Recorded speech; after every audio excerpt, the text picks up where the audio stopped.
Hey, Gator Nation. Welcome back to Respect Our Decision, Pod of the People, our weekly show where we take your questions and try to put some answers to them. As always, I'm Hirsch, and with me is the hype man Wes What's good, Gator Nation? and CJ the man McCann. What's going on? All right, guys, we got a few questions we're going to roll through this week from y'all off of our Facebook group and our community question that goes out on Facebook and, of course, Twitter. And, guys, if you're new to this video, you just stumbled upon it, didn't know we were out here. We do these every week, plus our regular show, Respect Our Decision. So if you're new to the channel, please go ahead and subscribe. Hit the notification bell so you get a notification anytime we drop new content. And hit the like button and drop us a comment. Or drop us a comment and leave us a question for next week's show, and we'll try to read that as well. So with no further ado, Mr. Hype Man, why don't you shoot us our first question? All right, the first one is going to come from my boy Justin Wood. Frequent question. Justin Wood is the man of the show. He said, you know what? I did that wrong. I was looking at his running backs. My bad. So the first one is from Bo Dawes, who's another frequent question asker of the show. He said, who is standing out so far in spring practice? And is Arliss Boardingham our answer at tight end? Thanks for that question. And if you listened to our show yesterday, we went over some of this, and we specifically spoke about Arliss and gave our opinions on him. And the early word after 1 week out of camp is Arliss Boardingham is a stud. Obviously, once again, guys, we talked about this on the regular show. These guys are in shells right now. So, no hard contact, nothing like that, just running routes on air.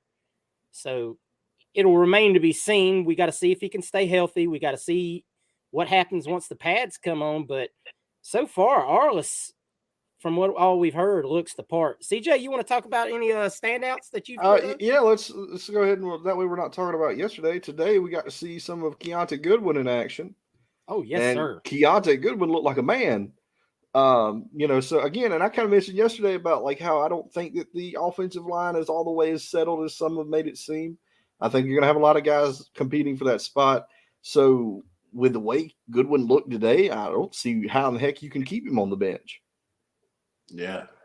He looks to be there. If he can stay on that right side and Barber stays on the left side, look, we've got two booking good tackles. So that was good to see as far as those videos today. My standout will be, like Hirsch said, you guys are probably listening to this on Saturday. So we dropped our pod on Thursday. So my guy is Andy Jean. Everything we've heard about Andy Jean, he's looked like he's been like he's a sophomore, junior, like he's already been in the program. So my guy is Andy Jean that's been standing out to go along with Arliss on your question, Bo. All right, second question. This one is from my boy Justin. He says, "What do you guys think of the new hire of Callaway? And who do you think our next commit for the 2024 class will be? Who do you think will? He has some more questions, but let's do those two first." Yeah, I'll go ahead and cover Callaway, and then CJ can maybe hit up what he thinks about recruiting wise and maybe the next commit. Justin, as always, thanks for your questions, man. We appreciate it. Like Wes said, you are as constant as the mail every week, brother, and we appreciate you. Really like the hire. We spoke about it on the main show. You may have heard it by now. Young, energetic guy, offensive mind, offensive coordinator previously at Sanford, put up big numbers on offense. Just need to see how he does on the recruiting trail. Like he's, we don't have a lot of information as far as how he does recruiting wise. So we'll see real quick as far as, who he targets and what they have to say about him on the trail, but really encouraged by what I've read about him. CJ? As far as our next commit, I'm probably going to just say Jarvis Boatwright. Seems like to me the most likely guy if we're going to go with somebody that I think could commit right now. He got crystal ball to us. So along with a bevy of other guys. So I'd probably say him and Kendall might be a coin. Yeah, Kendall. Yeah, Kendall is another one that I would, I was thinking about. But I think one of those two guys, if we're looking at who's going to commit next, probably one of those two guys right now that could change tomorrow. So, Yeah, Absolutely. nothing to add to that. The second part of his question, he says, "Who do you guys think will have a breakout spring out of the young players?" He added that out of the young players. Young player. Well, I mean, we've already mentioned Andy Jean, so that's one. And if you listen to our other show, I think Sharif Denson might have a breakout spring. He's practicing with the star and safety group, and as we've said, that star position is up for grabs. I know, it's probably Perkins be the first man up for it, but I mean, you come in, you show out, you earn that playing time. Another young guy, and I don't want to take any thunder from CJ, that I think we all know, he's not a freshman, but Devin Moore. I think Devin Moore looks to be corner number 2 going into the season next year. yeah, CJ. I mean, if you want to say like a freshman, if you want to like kind of hold me to freshman, I mean, obviously, I think Kelby Collins is going to be the standout. I think that's just like the easy gimme answer. He's not a freshman, but I'm going to say Jack Pyburn. I've heard a lot of good stuff coming out with Jack Pyburn. He looks like he's in great shape so far. The kid just wants it. He just, I said from the day we got him, he reminds me a lot of, and this is going to be kind of sacrilegious, but reminds me a lot of like a David Pollock, just a guy that just has a motor. Not the greatest athlete in the world, but he's just a football player. So that's if I'm going with like a young guy that I think just kind of flying under the radar that hasn't got a lot to talk about is probably going to be Jack Pyburn in his second season. Jack Pyburn definitely fits the best looking dude coming off the bus criteria. That ain't no doubt. That is a big young man. Yeah, I have nothing to add to that. I was going to say Kelvin Collins, but CJ already covered that, so we're good there. All right, guys. Our next question is from Gary Taff. I think Gary asked some questions from week to week as well. He said, "I wish all Gator fans would just be patient and let Billy work. With that being said, I think we have several freshmen who are going to ball out. Who do you guys think are going to be great?" CJ, you want to go first? I'll just say one name just to keep it so you guys have some meat on the bone. But I guess the easiest name for me is Jakeem Jackson. I think Jakeem Jackson, he's looked impressive in his practices. And as far as like we're going to produce a great defensive back with Corey Raymond. So I think it's a safe bet to say Jakeem Jackson is probably going to be the next great out of this group. So, although I think there's several guys that could fit that bill. My guy, as I've been the Pied Piper for this young man since the day we got him. He's not on campus yet, but I think Eugene Wilson is going to be Kadarius Toney-ish with a mix of maybe some Percy Harvin-ish. Don't hold me to, he said he's going to be just like Percy. Not what I'm saying. I'm saying he's got that kind of wiggle to him, and that gear. And I really think that he's one of those guys, you get him the ball in that screenplay that we saw 100 times last year, and he's the guy that can take it somewhere. And that we're missing that element and have been for a while. I'm going to go with Steady Eddie and Gene. I think he's going to be the type of guy for the next 3 years that when we need a big play, we need a first down, the ball is going to go in his area. He may not be Mizell or Eugene Wilson as far as the breakout type of receiver. Not saying that he can't do it, but he's going to be that guy when it's 3rd and 6 against Georgia and we need a first down, the ball is going in his direction. I think that's the type of receiver he's going to end up being for us for the next 3 years. And yes, I did say 3 years. I don't think he's going to be here 4 years. I think he's that talented and that good. And, hopefully Merce can get him the ball. And next year we see DJ with him. So I'm looking for Andy Jean to be a dude over the next 3 years. The next question is from Richard Camas. I hope I'm pronouncing your last name right, Mr. Richard. He said, as a fan, I'm excited about recruiting. I think the staff does well in talent evaluation. My thoughts on in-coaching and strategy are worrisome. Do you think Billy will make the in-game improvements needed to get us back near the top again? You can answer first, CJ. Yes, short answer. I think that Billy was handcuffed last year. If you go and you watch some Louisiana Lafayette film, there's a ton of plays on offense that they ran that we didn't run. So everybody talked about how limited this offense was. I think there's a lot more in the bag. I just think he didn't have the pieces yet to necessarily execute what he wanted to do. You saw this year we bring in 3 really fast wide receivers to kind of come in and be in more of the mold of what he wanted, from Ricky Pearsall.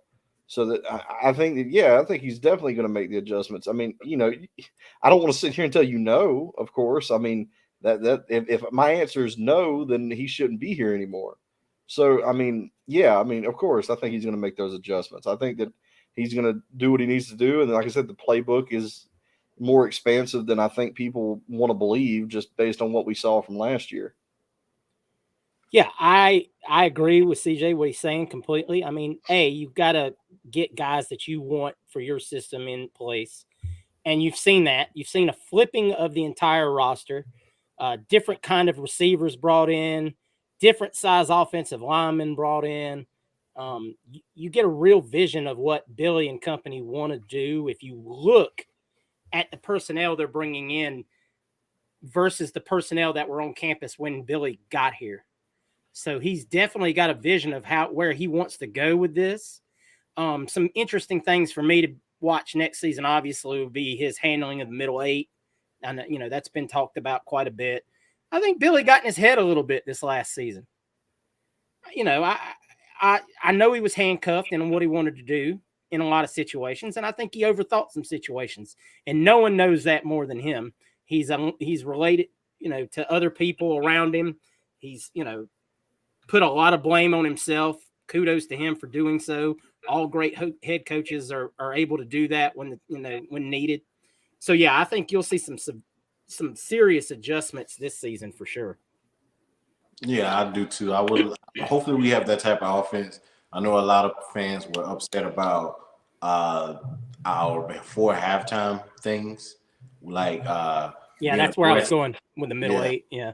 Yeah, and I'm hoping that we can be more aggressive. But again, to you and CJ's point, to me that's more about, can you trust the guy up under center to do that? Sometimes you don't want to put yourself in a position where you're giving the team momentum going into halftime because we turn the ball over trying to chase some points, So hopefully that all depends on the guy up in the center, in my opinion. And if he has that trust in the guy, you see coaches that trust, Patrick Mahomes or somebody like that up on the center, and the reason going to go for it. But if you're somebody you don't trust, then 9 times 10 this is not going to happen. All right, our last question from Christian Bowles. He's been asking some good questions the last couple of weeks as well. He says, who are some guys you think would transfer after spring?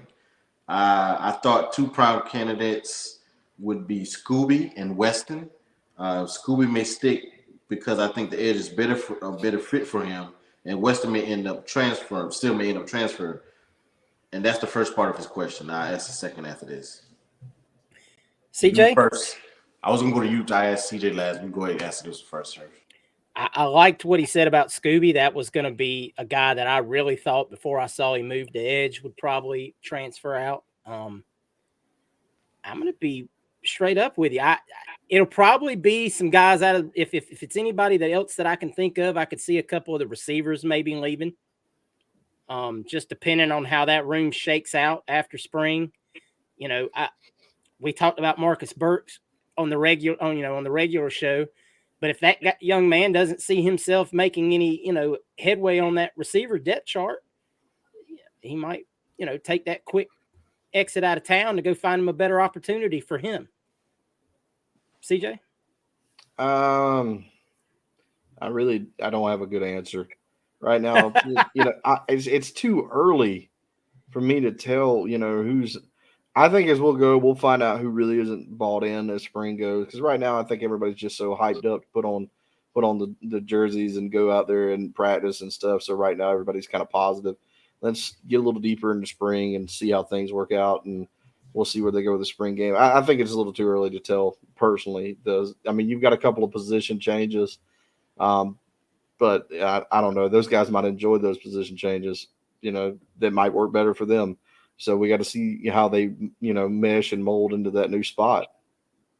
Yeah, I agree with you both. I think Scooby And I agree with you as well, Christian. I think Scooby going to the DN, the rush in, may be a better fit for him. So, and we're I not think speed wise, he's much more Yeah. suited there.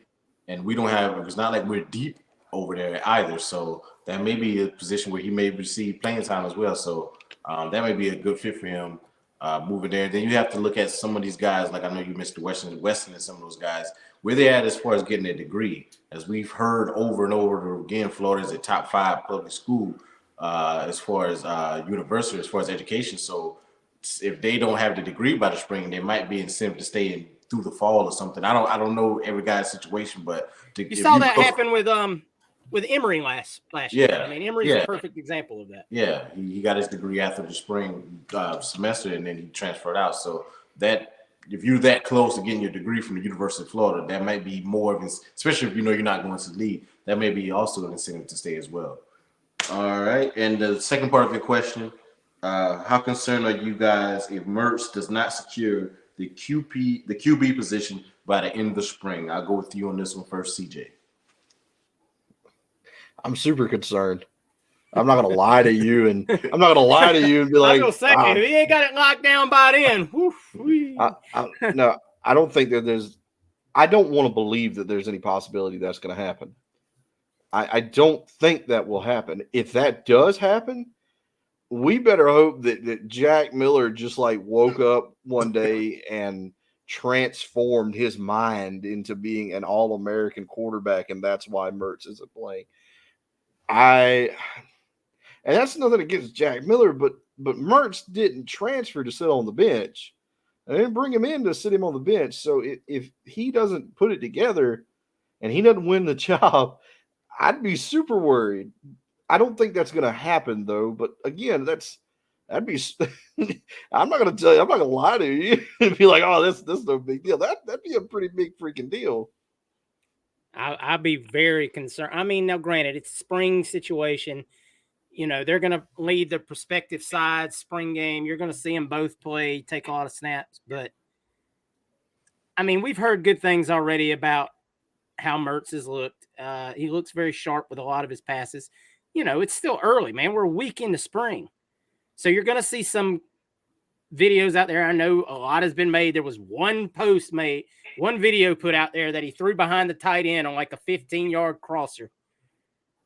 Guys, it's one pass in spring. These guys hadn't been in practice. You know, they don't go out. I mean, you know, these guys throw a lot. Don't get me wrong, but you know, every quarterback that's ever played this game has thrown a pass behind somebody. Let's see it with some pads on and whatnot before we light the fires and ask for help. Yeah, we're not entirely sure what the drill was. I mean, the coaches might have said, "Hey, throw this one a little behind him, see what he can do with it. You know, maybe he can see what he can, do as far as reaching out, and grabbing it." I don't know. That's the only bad pass I've seen so far with him. It looked like a kind of a half. You know, he was just kind of going through the rip, and he just kind of lazily looped one out there. I'm not saying, oh my God, what did we get ourselves into over that clip? Because I've seen 8 clips of him leading his man, throwing sharp passes to the out, you know. So, yeah, I think we don't have to worry about Mertz holding this position down. But if by some, oh my God, what the hell happened moment, all of a sudden we're like, oh, Jack Miller is holding his own against Graham Mertz. I really hope that means that Jack Miller has found the fountain of quarterbacks. You know? And to I'll be completely fair with Jack. I understand the bowl game looked really bad, but that was a raw deal. I mean, that's a rough starting lineup. You weren't playing with all your guys. And you haven't played all year. He's been hurt most of the season with his thumb injury. He was the 3rd guy on the depth chart. I mean, it looked bad. I'm not going to sit here and tell you it looked good because I watched it. It looked terrible, but I don't think that's truly indicative. We got to have some. I don't think that's truly indicative of how good Jack Miller is or isn't. Sometimes you have to grasp reality of the situation in the whole of its, the sum of its parts. Go back and look at his throws in that game, though. He had some pretty decent throws. But to you guys' point, I'm gonna go with another route because I think we can all agree we will feel some type of way if he's not named the starter coming out of spring. But do you think it could be a situation where who's the backup? If Miller transfers, who's the backup? Miller can't transfer. I So mean, he I has- guess He technically, I could, guess but he could, but he'd have The to reason sit why- wherever he goes. Yeah, the reason why I asked that because if he's in the situation, if not he, but if coach is in a situation where if I say Mercer's the starter and Miller leaves, who do we have? Max Max Brown is the Brown- backup. It's not even a Max- question. I know Yeah, I'm Max- saying that, but so that's it. Max Brown hasn't looked horrible from the short little clips we've seen so far. Max Brown is extremely athletic. I mean, and that fits what Billy likes, and Billy likes an athletic quarterback. So, I mean, So we have two scholarship quarterbacks. yes. oh, we'd That's- have to add somebody. Don't get me wrong. Yeah, We've that's got what like, I'm what are you saying. talking about? We've got like 5 Prefer walk-on quarterbacks. walk-ons, man. Come We on. don't need Give anybody these else. guys We're I said good. scholarship. I'm saying, Hey, so it I might be just a watched the situation walk-on where win 2 national championships. Listen, we in just a row. got Come on. IMG's quarterback as a walk-on. We're good. So that's what I'm saying. It might be a situation where he may not name the starter, but to make sure that he said he that might Jack do it doesn't though. immediately Yeah. transfer. Yeah. I don't don't see see Billy Jack operating that way. I don't see Jack transferring. He'd have to sit. I don't think he wants to do that. No, I think he thinks his he best. just hold it on, continue his Right. education, and then transfer Okay. after next season. Well, that was it, man. I appreciate you guys' questions. I'm gonna do this again on Monday. I did it on Monday to try to get as closest to us recording the pod as so if anything pops up over the weekend or during the week, you guys can fill in. So appreciate all you guys. Bo and you guys asked some good questions. I think you asked some questions just like Justin every week, Bo, and Gary as well. So thank you guys for the questions. We'll hear from you guys again next week. Guys, before we get to our community question, we do this every week, guys. So if you see that little header pop up on our Facebook group or our Twitter asking for your questions for Pod of the People, man, and you got something that you'd like us to ask, to answer on the air, feel free to ask it, man. I mean, if we had talked about it in the show or something, we'll weed through it. Or maybe we'll answer it again if it's a good enough question and deserves talking about. So don't be shy to throw that question out there, because we love getting the feedback and we love trying to give some our opinions. And all we ask is, once again, that you respect them. Hey, that's what it's all about. Yes, All sir. right, guys, community question of the week. Like I said, we're going to do a community question of the week every week. Love when you guys throw in your opinions, and this is a good one, man. This hits, SEC football, baby. Community question of the week. Who is your Mount Rushmore of SEC running backs? Now, I think most of us can name the top 2 without even batting an eyelash. I mean, we may not like them damn dirty dogs, but I don't think anybody disputes the fact that Herschel Walker is the George Washington of the Mount Rushmore of SEC running backs. He's right there. The Abraham Lincoln is, for most people, would probably be Bo Jackson. I mean, it's just, hey, if you watch Bo Jackson play, whether it be in real life or in highlights, Bo Jackson was an absolute the mega athlete. He was the best dang running back I ever saw play football when he was in his heyday. So I guess for most people, that'll come down to, who's your other 2? So we put that out there and we got some answers. Wes, what were some of the answers we got on Facebook? All right, our boy Justin Wood said, I'm going to go new school. He's going to do what I'm going to do. And he said, with the guys I watched growing up, he went with Darren McFadden, Fred Taylor, Sean Alexander, and Jamal Lewis. I like that. Ooh, I like Lewis. Jamal in there. I hadn't thought about Lewis. Jamal. That's All a good right, answer. yeah. Out of Georgia. Antonio Armstrong, he went with Emmitt Smith, Cadillac Williams, Herschel Walker, and he threw in Fred Taylor, UF in there. So that was That's a 2 UF guys. Hometown cooking. Yeah. Jay Stubbins, he had Bo Jackson, Fred Taylor, Darren McFadden, and Emmitt Smith. And he said a healthy Leonard Fournette, his freshman, sophomore years, is an honorable mention for him. I like that honorable mention. Lenny Lenny was an unbelievable back when he was healthy. Oh my God. Yeah, there was a couple of those guys. They were on. That Auburn run was classic. That Auburn run he had. Yes. LSU has just put out, I mean, quietly, maybe the best total stable. A lot of people call Georgia running back U. LSU might actually have them if you look at the consistency of running backs that they've put out. You got to go. Bama might have Georgia. Well, Bama's kind of caught up here, especially recently, obviously. I mean, you talk about Ingram and King Henry and all those guys, and Gibbs about to hit the league, and I really think Gibbs is going to, that's a 1 year guy, though. I don't know if we can give Bama all the credit on him. I wanted him out of high school at Florida. Absolutely. Timothy Carter's next. He said he didn't do a full list. He just said what you basically said to Hersh. He said any list without Herschel and Bo is already wrong. A lot of our fans are going to have a hard time saying Herschel, and I get that. Old school fans are going to have a hard time saying Bo. I mean, at one point we didn't like Auburn very much either. I'm gonna go with Anthony Brown. Not Anthony Brown. Anthony Brown. This is his list. He had Herschel Walker, Emmitt Smith. He had Bo, and he had Derrick Henry. And last, Gary Taft. No, it's not last. We got two more left. Gary Taft, he had Walker, Bo, Emmitt, Fred Taylor. He threw the Gators on there for his. And Will Watterson, he had Emmitt Smith, Bo Jackson, Derrick Henry, and Herschel Walker. And that's their list. A lot of guys, like you said, had Herschel and Bo in there. And then, because we the homer, a lot of guys added Emmitt and Fred in there as well. But a lot of good lists. I love Emmitt. I love Fred Taylor. I might put Eric Red above both of them. As far as SEC play. Yeah.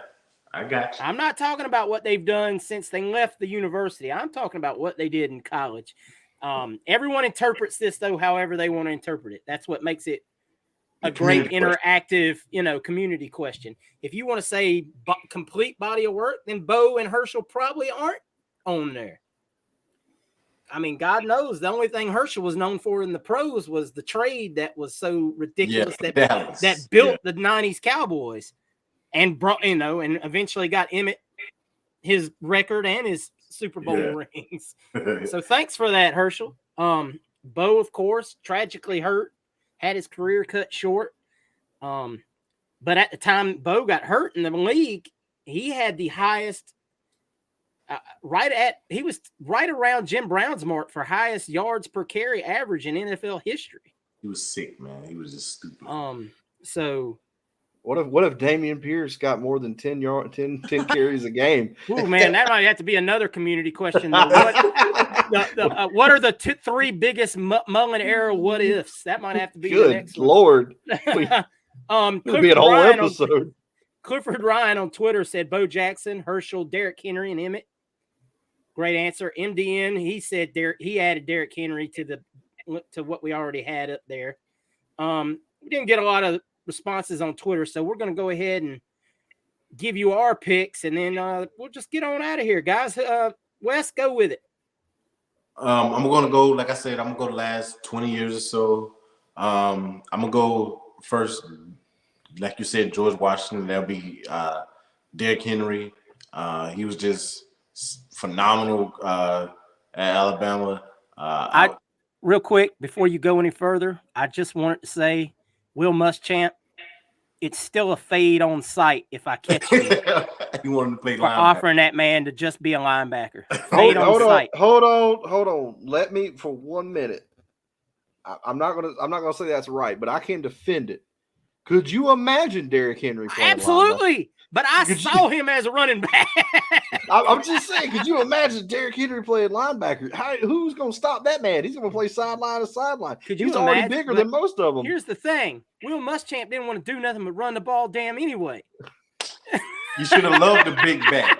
You should have been happy with a big back. No, Will was just too much of a defensive guy. I just saw him and he's like, oh my God, that's well, damn it. We would have won every game 17-3 or something like that. If he did with that defense he got, he was like, we're gonna make Will Muschamp probably would have been here 3-4 more years if he offers I mean, that's another big that's gonna have to be what are the three biggest what ifs in UF history. That'll have to be. But anyway, Wes, back to your running backs. Yeah, Derrick Henry.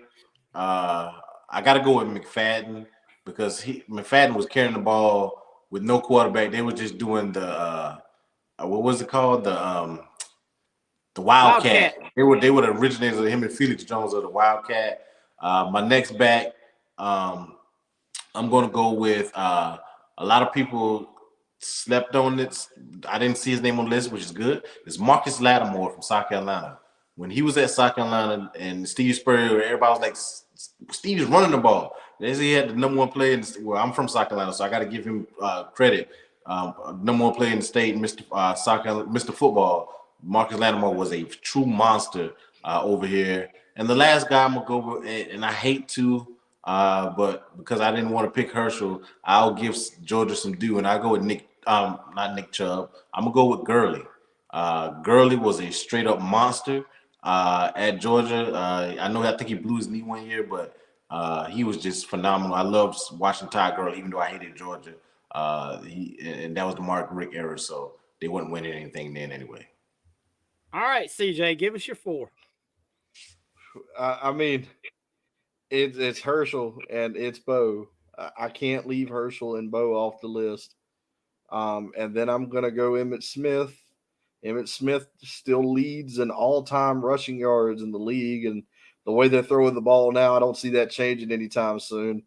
So you got to give Emmitt his due. He's Super Bowl champion, Hall of Famer. And then the 4th spot, I really struggled with the 4th spot because I was throwing guys around in my head. George Rogers came up, Heisman Trophy winner at South Carolina. I was thinking the LSU boys over there, they had some guys that were up there, Joseph Adai, and those guys that were running the football over there for them. But I'm going to have to put Darren McFadden in that spot. If you didn't watch Darren McFadden play, I mean, the dude was unreal.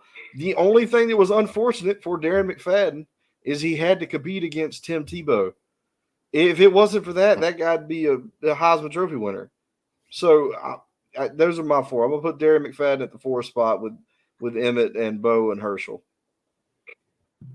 I mean, you can't argue that. Herschel and Bo for me, 1, 2. It's not even a question. I myself personally, I put Bo ahead of Herschel because Bo was just the super athlete. But we're only talking about running backs, so that is what it is. I'm gonna go with it. I'm gonna say Eric Rhett. I really am. I loved Eric Rhett. I loved watching him play football. Great running back, completely underappreciated in my eyes in the great Florida running backs that we've had. And number 4, Kevin Falk. Kevin Falk. Oh wow, that's a good one. I didn't even think about Kevin Falk. Was an all-purpose monster, and most people don't. You think of LSU, the first guy that comes to mind is not going to be Kevin Falk. But Kevin Falk was an absolute monster of a running back at LSU. 4,557 career rushing yards at LSU. I mean, still, number 1 at LSU all time. Just a ridiculously underappreciated running back. All right, guys. That's going to do it for this week's show and the community question. We sure do appreciate all y'all's responses. I hope next week we'll have a good question for you that more of y'all will be interactive with and give us some cool responses, and we can debate or question or say, wow, I never thought of that, because, it gets us thinking, and we love that, man. Love hearing all the names and the different, takes that we have about such things as that. And as always, guys, leave us any kind of questions this week that you might want to answer, whether it be about spring, whether it be about recruiting, whether it be if you have any questions for CJ about the baseball team. CJ's 24/7, man. He's got the baseball team on lock as far as what's going on. He's got his finger on the pulse. Some would say he's Nick Delatorre Jr. out there. That's right. Baseball information. So shout out to Nick, man. We love you and we appreciate you and all you do for the Gators. So guys, without any further ado, that's pretty much going to do it this week. Like I said, this show will probably be playing for y'all on Saturdays. We hope you check it out. And as always, guys, this is a YouTube exclusive show. as the thing said, as the title says at the top, go ahead and subscribe to the channel if you're new here. Yeah, subscribe, like the video, hit the bell notification wherever I'm pointing at. It'll be up there somewhere, I promise you. And drop us a comment. Say, hey, man, I think y'all's Final Four running backs are stupid. It should be Emmett, Fred Taylor, Eric Rhett, and Damian Pierce just because he was cheated. And we love you guys as always, man. Make sure you download the, you go and subscribe to the channel. It helps us a great deal. We appreciate y'all. And as always, go Gators. Go Gators. Go Gators.